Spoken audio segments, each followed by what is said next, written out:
Hello everyone. I just want to tell a story about a recent situation I had and talk about really why it's so important to have a strong realtor working with you. And also being very clear on what your goals are. So I have been representing some buyers. They are looking for a home to purchase for Airbnb in the Kissimmee area. And they're out of town.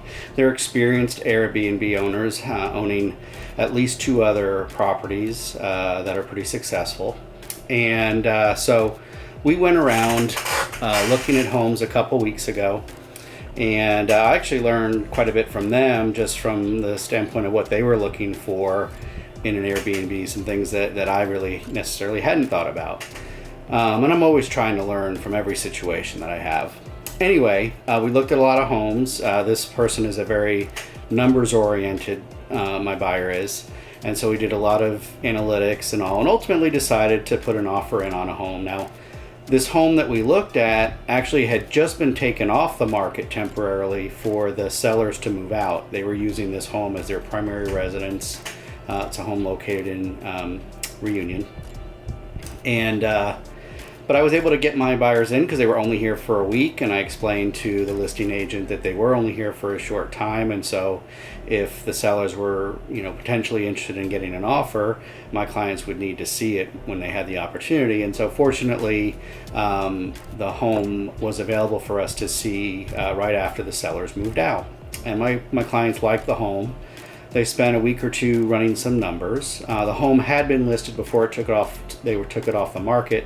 The home had been listed for $565, and originally was listed for $694. Home's been on the market probably 8-9 months at this point. So after the couple weeks of my clients running some numbers and determining that it was going to make financial sense for them, I reached out to the agent and asked if the sellers were still considering an offer. She said she believed so, but wanted to check with them because the home was still listed as temporarily off market.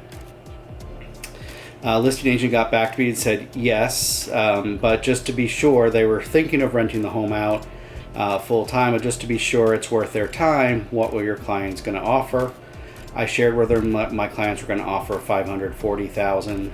It's a DSCR loan, which essentially is a loan against the property for its profitability. It doesn't take into account buyers' finances, although my buyers are very strong buyers.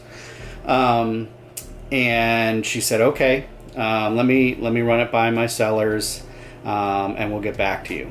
A couple days later, she comes back and says, yeah, they said go ahead and write up the offer. I was willing to write up the offer in the beginning, but this is the way the listing agent wanted to handle it. So I immediately wrote up the offer, got it sent to her, and then just before our offer deadline expired, she comes back to me and says, well, the sellers have decided to keep the offer. It doesn't make sense to sell it unless they get $650,000 for it.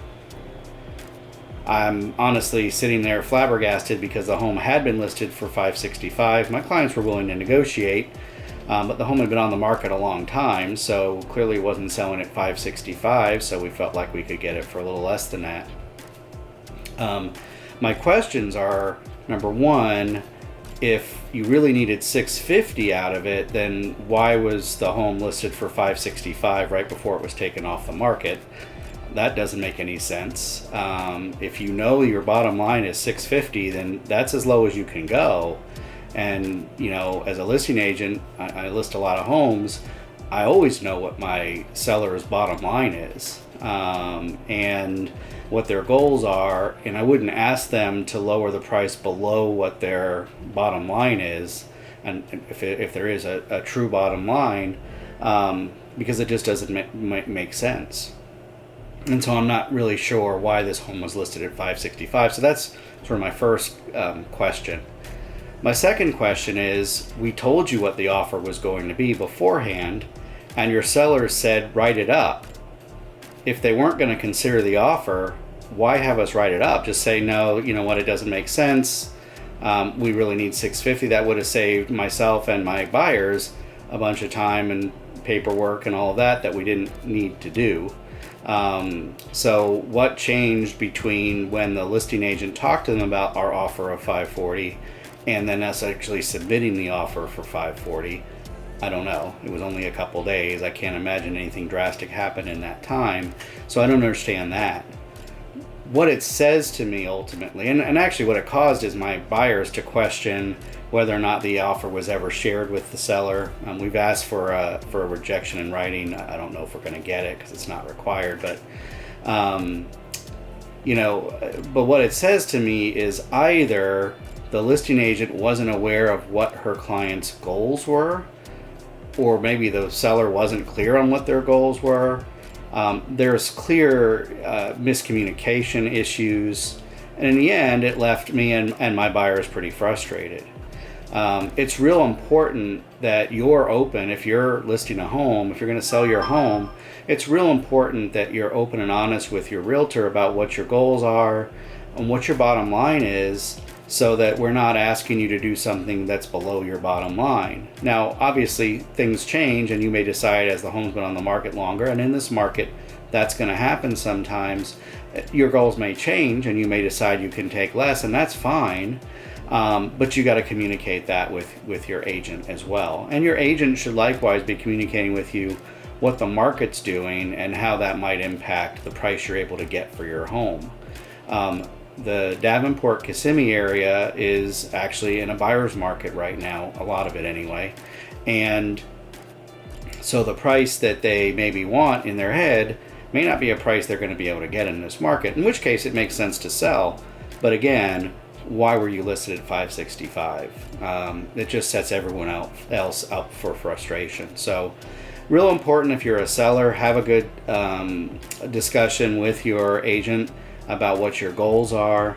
Your agent should be asking questions about your goals and what your bottom line is, and then you should be communicating clearly about what all of that is. And then you should have strategies for marketing and selling the home that meet those goals and strategies. Anyway, just wanted to tell this little story because it was just really kind of an odd situation and really has my buyers pretty frustrated about this. It was a home they really like, but they're not gonna pay $650 for it. The numbers don't make sense at $650. $550 they may have made sense. $650 they don't really make sense. So anyway, just wanted to share this little story because I thought there was a good lesson in it. As always, if you or someone you know is looking to buy or sell in Central Florida, including if they're looking to buy homes for Airbnb, please reach out to me. I'd love to help. Remember, you can't miss with Chris. Have a great day, everybody.